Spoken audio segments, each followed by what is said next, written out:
Hi there, Karen Flaherty from Living by Human Design. Hope you're doing well today. In today's Human Design Weather, we're going to be talking about the Gate 63, which started on March 2nd and is all about doubt and suspicion. And I want to apologize for not being here the last 2 weeks. I pinched a nerve in my neck, and it's still recovering, but I felt that it was time to get back to doing the videos and letting you know about this one, especially because I think it's pretty important.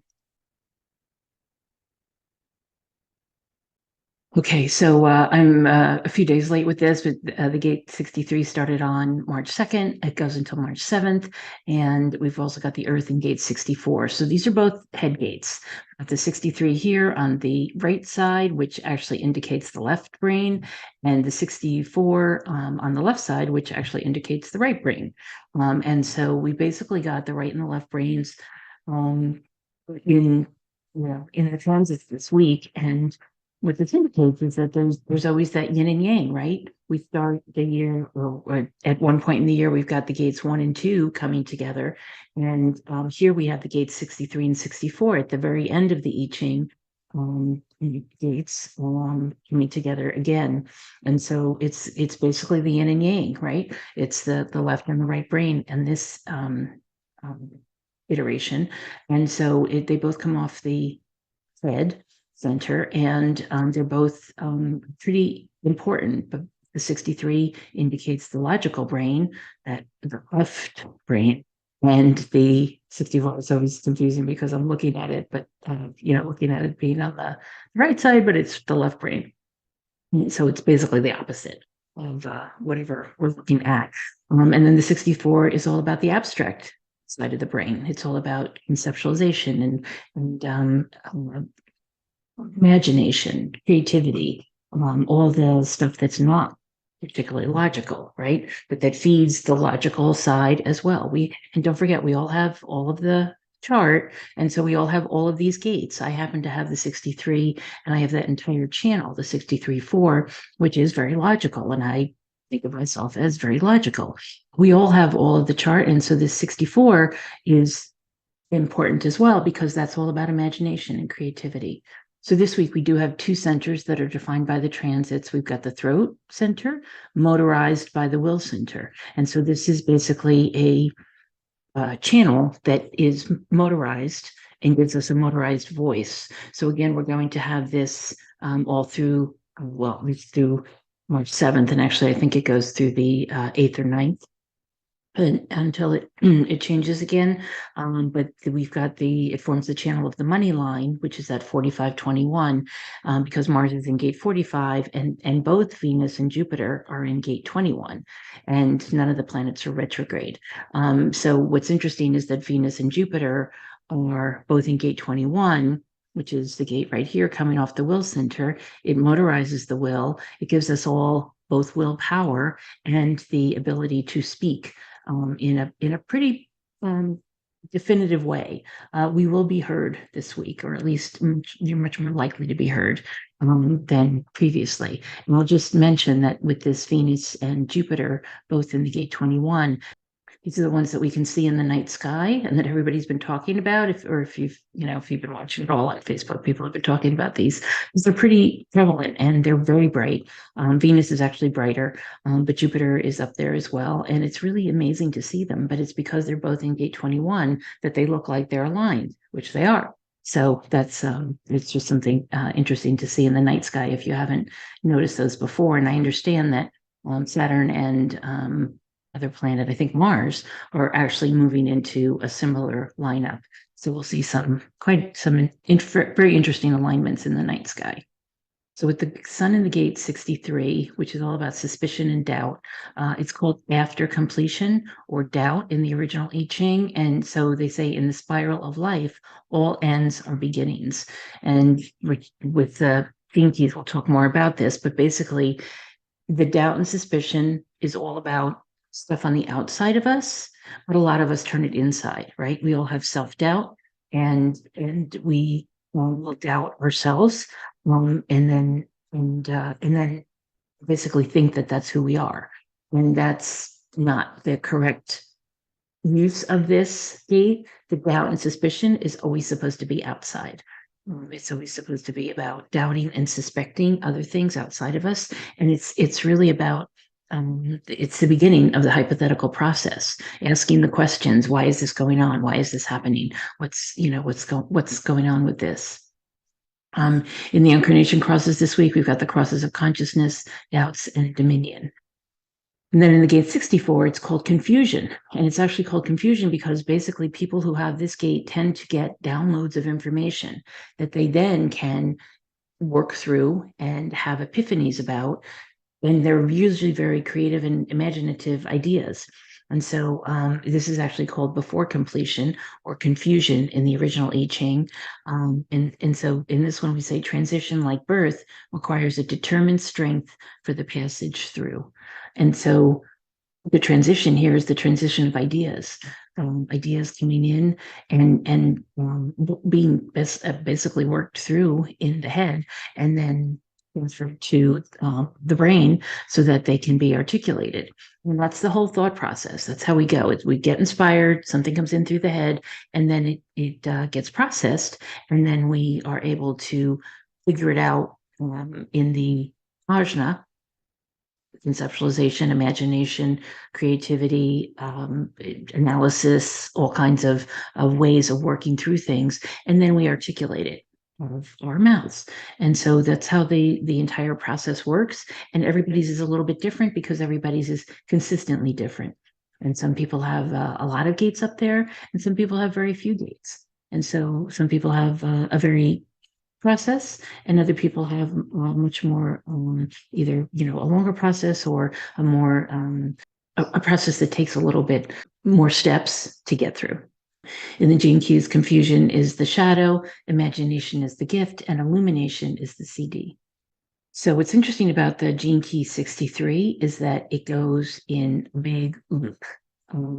At least in terms of the way Richard Rudd describes it, the shadow is doubt, doubting outside, doubting ourselves, coming up with the hypothetical process and creating the questions. The gift is inquiry, basically coming into the inquisitive state and asking the questions and trying to figure things out. And then the CD is truth, and the truth is really, as Richard says, the truth is doubt. Because if we, as he says in the graphics, absolute truth is collective. In order for truth to be realized, all human beings must realize it. And the truth here is that the doubt is always present. In other words, it's kind of a paradox. And there are a number of paradoxes in human design, but this is one of them. It's also thought of as dialectical thinking.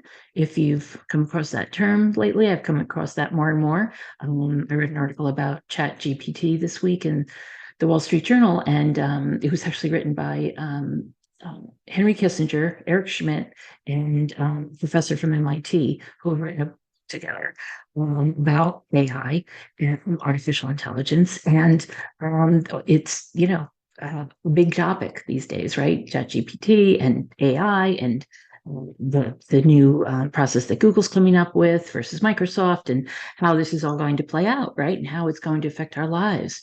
And what's interesting about it is that the ChatGPT is based on what they call large language model. And so it's only based on the history or the actual data and knowledge that's come before.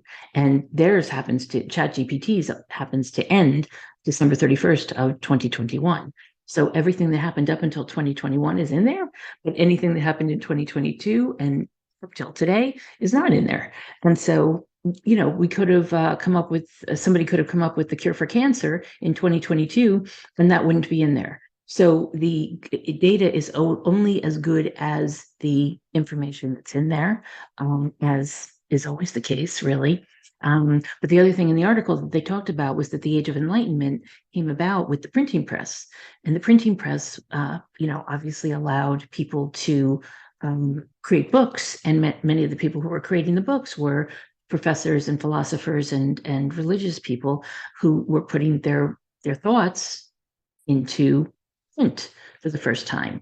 And that's basically what started the hypothetical process, because then they were able to compare one book or one hypothesis to another in writing, and it made all the difference. Now, with ChatGPT and the other AI programs that are coming out, we basically have to take the knowledge that's already in there and then come up with an understanding about it, because we can't, their point is that we can't really trust everything that's in there.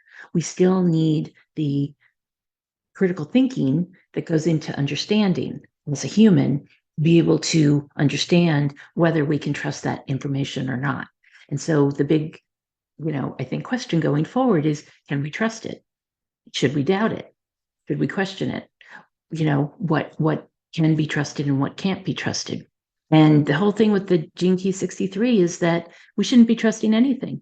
We should only, and this is interesting, but we can really only trust ourselves, and we can only trust the questions that we ask. And we should always be doubting, because the doubt is what allows for evolution and growth and moving on and finding even more questions to ask, right?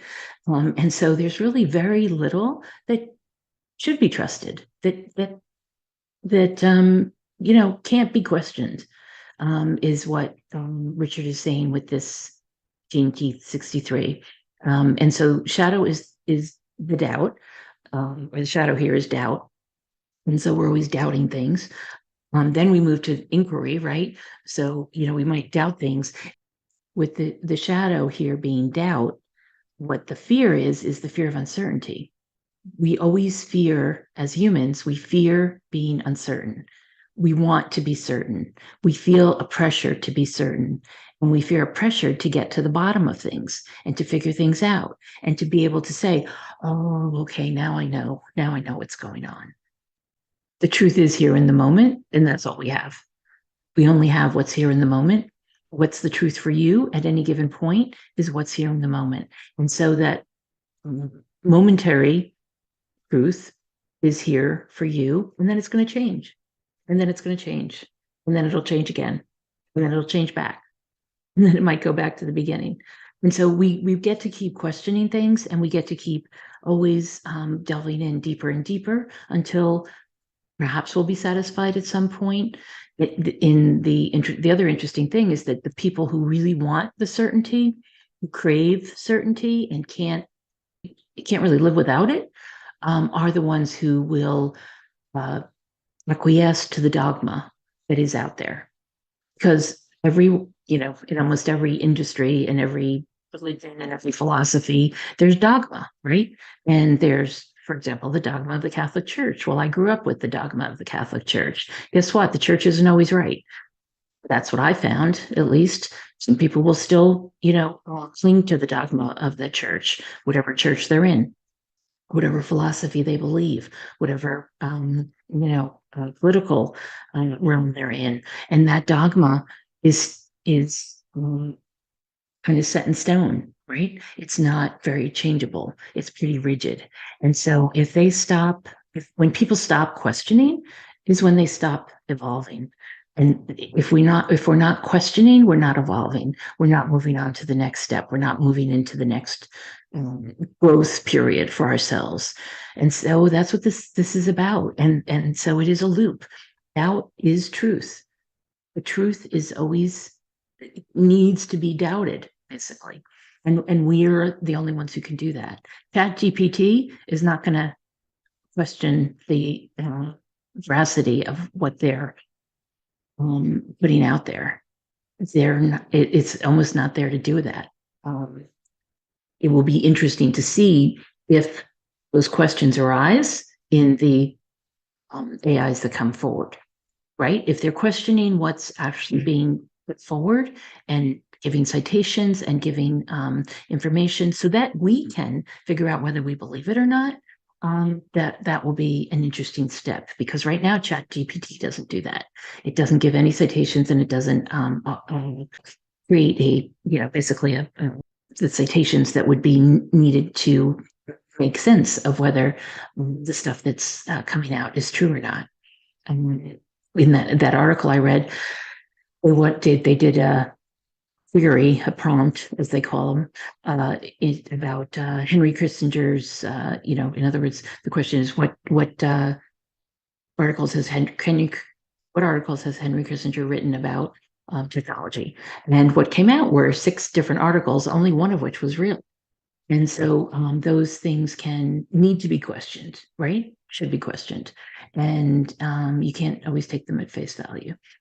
So he also says the human logical mind is simply not designed to be certain of anything other than paradox. And these paradoxes come with the territory, right? It's the dialectical thinking. 2 things can be true at once. Yes, they can.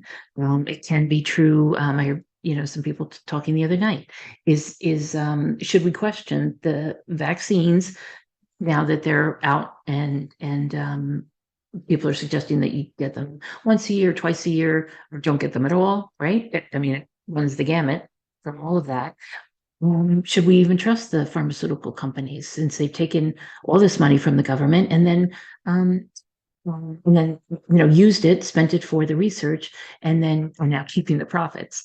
So that's a little bit of a conflict of interest, perhaps, or conflict there. And I'm not saying that we should all be conspiracy theorists. What I'm saying is that will want to take a look at what's out there because pharmaceutical companies are sometimes good and helping with the vaccines. There were some people who really needed the vaccines. On the other hand, there are pharmaceuticals that hurt people. And so, there are, it goes both ways, right? There are some things that pharmaceutical companies do that help a lot of people. And there are some things that they do that have hurt a lot of people.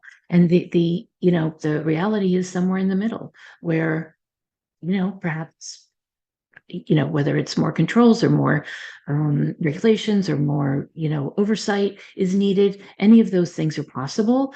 But what's at the bottom for most people is dollar sign. Rupert Murdoch had a great quote from his deposition the other day when he said, "It's not about red or blue; it's about green." Right, and there's some truth there, right? And that's a paradox for them because well, we'll see how it plays out, but it'll be a paradox how much they thought they were going to lose versus how much they have to pay to be accountable to the lawsuit.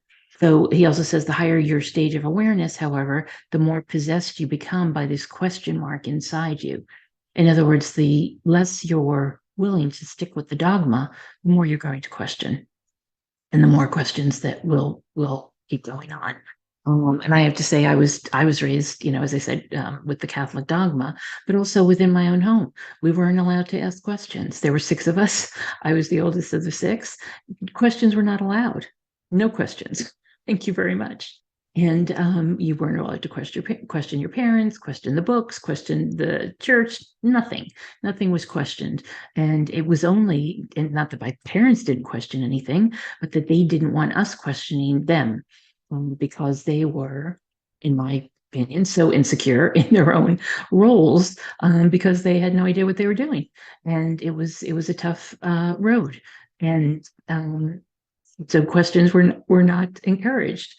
Ironically, in high school, I luckily had a history teacher, who was all about the inquiry method. And it was kind of new at that point, but it was basically asking the questions that you want to ask about history. And so we read Mockingbird. We read a lot of the historical novels that are to be honest, being banned these days. And were able to get into it in a much different way. And then we were encouraged to ask questions. So I went from home, no questions at all, to to school, being encouraged to ask questions and sometimes not even knowing what questions to ask because I wasn't in that mindset. So it was a good study for me. He also says at the shadow frequency, there is nothing but truth. At the gift frequency, there is nothing but truth. Truth is every step of the way. So our truth, as I said, is in the moment. What's true for you in the moment? It may not be the same tomorrow, and that's okay. It's totally okay. You might have a defined head in ajna and think that things should be rigid, or at least more rigid than you're playing it out to be. That's not the case. You can be rigid or not. You can be all of it. Truth is doubt, and doubt is truth. So we've got a number of personalities born this week. I'm not going to get into an in-depth personality, but you can see how these are a bunch of people who are big thinkers, I would say, people who perhaps would be just as comfortable being logical as being abstract, right? As creative, right brain, left brain, as creative as they are logical, perhaps. People who are able to get up and talk, people who have great acting capabilities, and even some great writers, spokesmen, religious leaders, political leaders. They were able to play both sides of the brain, basically, and make it work for them. So I hope you'll do the same this week. When you take it from both sides, see what logical parts work for you versus the abstract parts, and play them both against the middle. Have a great week, and I'll see you next time. Be well.